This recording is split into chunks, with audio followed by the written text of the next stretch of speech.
La economía colombiana ha sufrido complicaciones debido a la pandemia del COVID-19. Los confinamientos han llevado a una caída en la actividad económica, por ejemplo, bajas en los productos, pérdidas de trabajo, el cierre de empresas y una menor demanda global, ya que los precios en las exportaciones de las materias primas disminuyeron. A mitad de año 2020, el Fondo Monetario Internacional dio un pronóstico de la economía global del presente año y mencionó una contracción del menos 4,9%.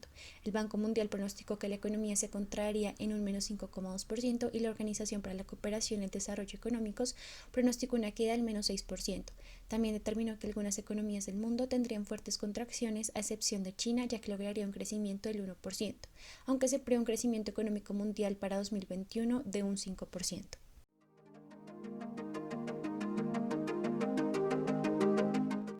Algunos organismos internacionales prevén una contracción en la economía mundial para 2020 debido a la reducción del comercio internacional de bienes y servicios y afectaciones en las cadenas globales de valor, junto con un menor precio en las exportaciones de materias primas, la caída de las remesas de trabajadores y un daño en las condiciones financieras internacionales.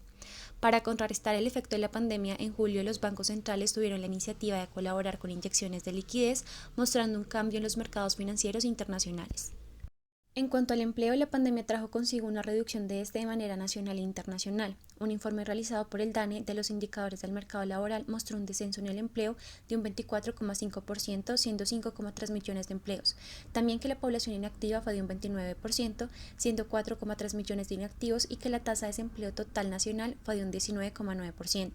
En cuanto a la reducción de empleo, los sectores más afectados fueron los de comercio y reparación, industrias manufactureras y actividades artísticas. Sin embargo, a mediados de mayo, el nivel de empleo presentó un aumento, lo que logró que las personas con empleo para un total nacional aumentaran en 930.000. Pese a esto, la tasa de desempleo continuó en un 21,2%. El daño en el mercado laboral para colombianos que trabajan en el extranjero ha afectado a las remesas del país, ya que se contrajeron anualmente en un 23%. Por lo tanto, si la caída en el poder adquisitivo se refleja en un menor consumo de bienes durables, el recaudo del IVA también podría tener alguna afectación. La caída en los precios del petróleo también ha sido un aspecto que ha afectado al ingreso nacional en la economía colombiana debido a la disminución en la demanda de combustibles por causa de falta de movilidad de la población, restricción del transporte aéreo en pasajeros y el deterioro de la economía mundial. No obstante, en junio el precio del petróleo presentó una recuperación a causa de la disminución del aislamiento, conllevando a la reapertura de la economía. También el cumplimiento de los acuerdos establecidos el 12 de abril entre la OPEC y sus aliados han ayudado a la recuperación de este, por lo que se estima un precio promedio del crudo para la referencia Brent entre 32 y $45 por barril. La caída en los precios del petróleo, la baja en las remesas y una menor deuda externa llevó a que el peso se depreciara y que en los mercados de deuda pública y privada se presentara un deterioro en los precios y en la liquidez de títulos. El déficit de la cuenta corriente tuvo una disminución en 3,7% del PIB trimestral debido a dos factores.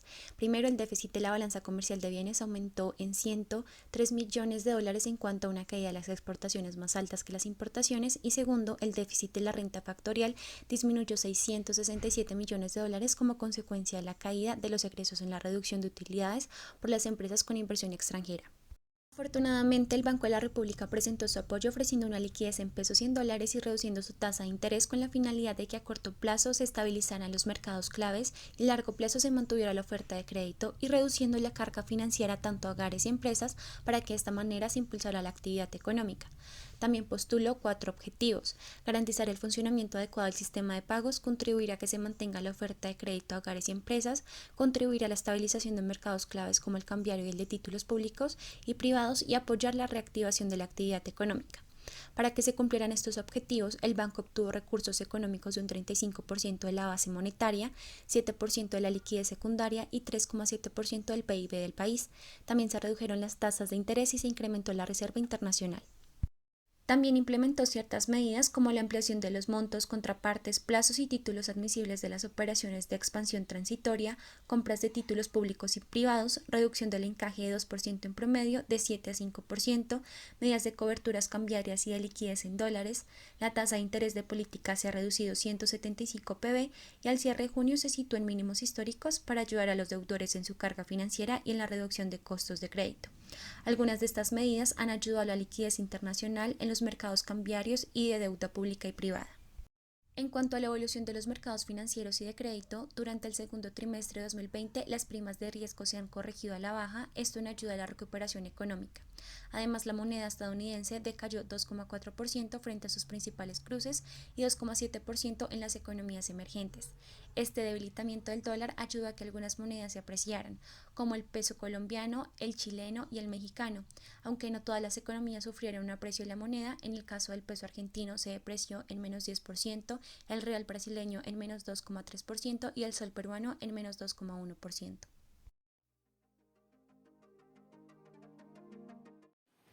La evolución de la inflación en el 2020 fue protagonizada por una caída en los precios, producto de la disminución de la demanda agregada, superando los efectos alcistas generados por la restricción de la oferta. Así que la inflación total fue menor a la pronosticada. Además, algo que trajo consigo la pandemia fue la corrección de la tendencia creciente que traía la inflación al consumidor entre enero y marzo, donde el primer trimestre, o sea, estos 3 meses, se situó en 3,86%, pero cerrando junio cayó hasta un 2,19%.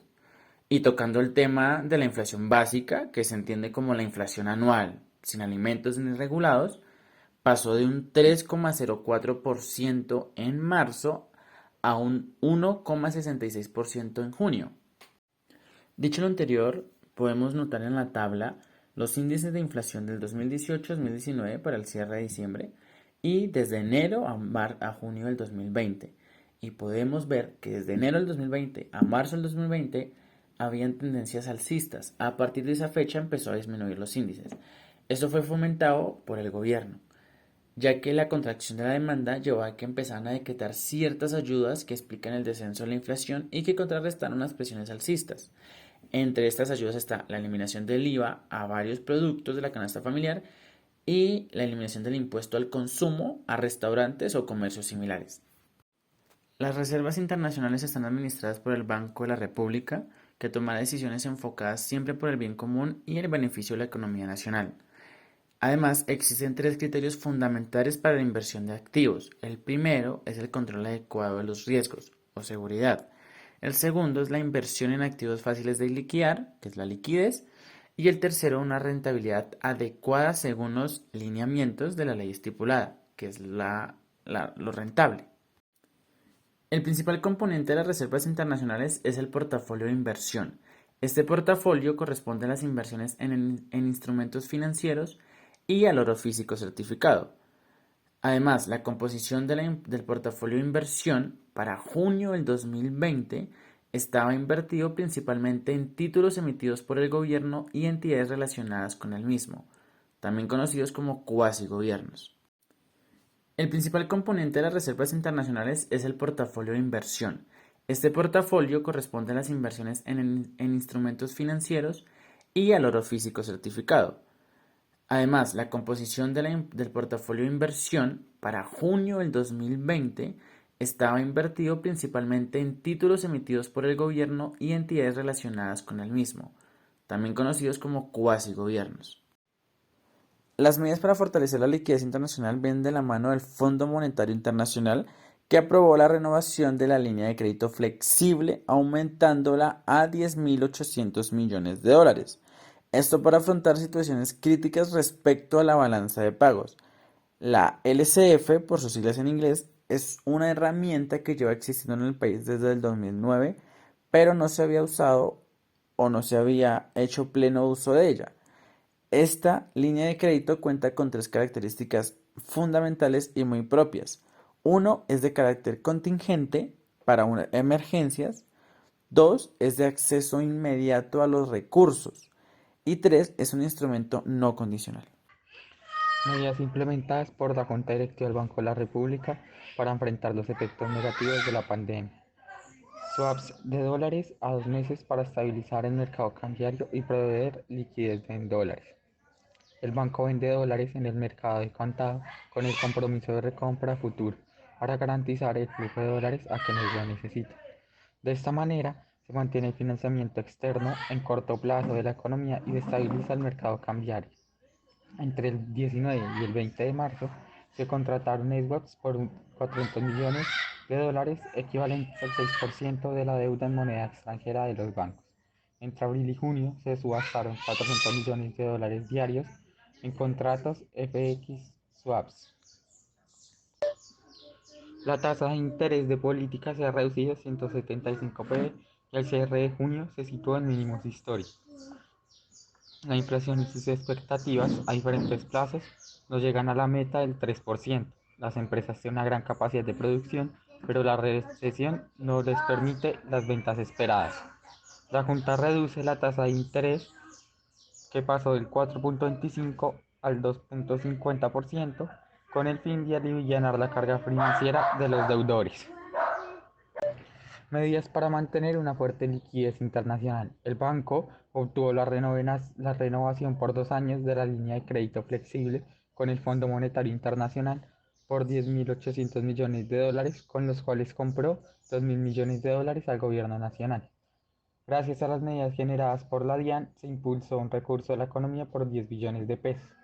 El PNG otorgó un fortalecimiento patrimonial por 3.25 billones de pesos, lo que permite nuevos créditos para capital de trabajo por 80.3 billones de pesos. Balcondex crea nuevas líneas de crédito para fortalecer el acceso al capital de trabajo. El programa de apoyo al trabajo. El gobierno entrega subsidios del 40% para la nómina de las empresas.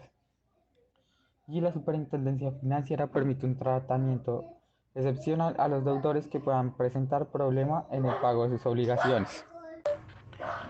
A lo largo del segundo trimestre, las primas de riesgo se han corregido a la baja, pero sin alcanzar los niveles previos al COVID-19.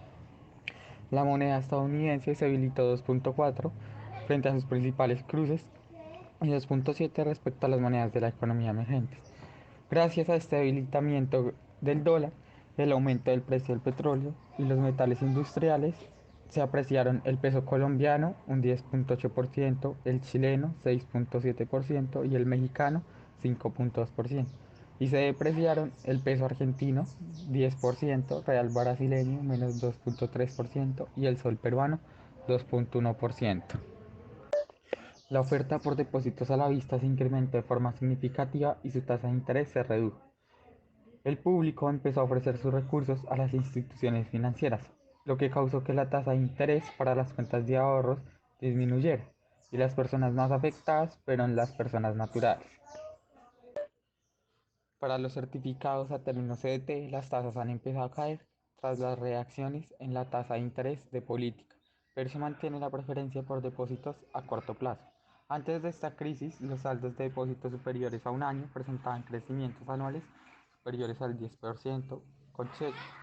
La oferta de recursos a largo plazo se ha reducido y los depósitos a la vista o a plazos más cortos aumentaron, y se mantiene la preferencia por estos últimos.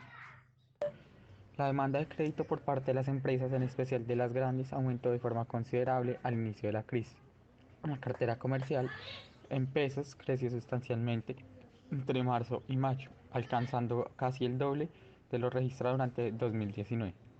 Los desembolsos de esta modalidad al inicio de la crisis se concentraron en empresas que en las circunstancias actuales pueden tener menos riesgo. La pandemia produjo un deterioro sin precedentes del empleo rural y urbano en Colombia, que afectó de manera similar al segmento asalariado como al no asalariado. En abril, el número de desempleos registró un 24% en el total nacional, y en las 13 ciudades fue del 27.9%. Estas cifras han sido las más grandes en la historia de la serie y significan que la pérdida es cercana a la cuarta parte del nivel de empleo previo a la crisis. A pesar de que en mayo se continuó registrando contracciones anuales, el empleo tanto para el total nacional, menos 22.1%, como las 13 ciudades, menos 22.5%, la flexibilidad y la reapertura de algunas ramas de la actividad económica permitieron una leve recuperación del empleo. Base monetaria M3. El choque de preferencia por liquidez y las medidas que tomó la Junta del Banco de la República para suministrar liquidez a la economía se reflejaron en el comportamiento de los agregados monetarios en el primer semestre del año, y más específicamente a partir de marzo. Al cierre de junio, la base monetaria se ubicó en 114.940 mil millones de pesos colombianos, con un crecimiento anual del 20,4%.